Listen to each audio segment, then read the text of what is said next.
So it says he has described food banks as a political weapon, saying it is simply not true that people can't afford to buy food on a regular basis. Did you say that?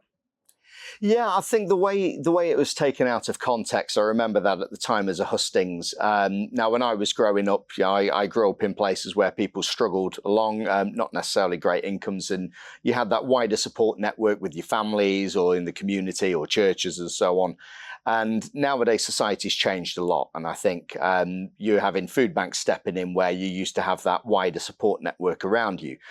So I've always been very much full of praise for people who volunteer for that. I worked in the voluntary sector myself for 3 years for a charity. So I kind of get that, and that there's an important part there that they play. My biggest problem is I felt it was kind of being politicised a little bit, and that, the numbers are increasing of food banks, and it was being used as a kind of a stick to beat us with about austerity and so on. So it was more about the politicisation of it. I think coming from a working class background, and probably similar with the universal credit debate, we've seen people, we've lived next door to people who have either played the system or not necessarily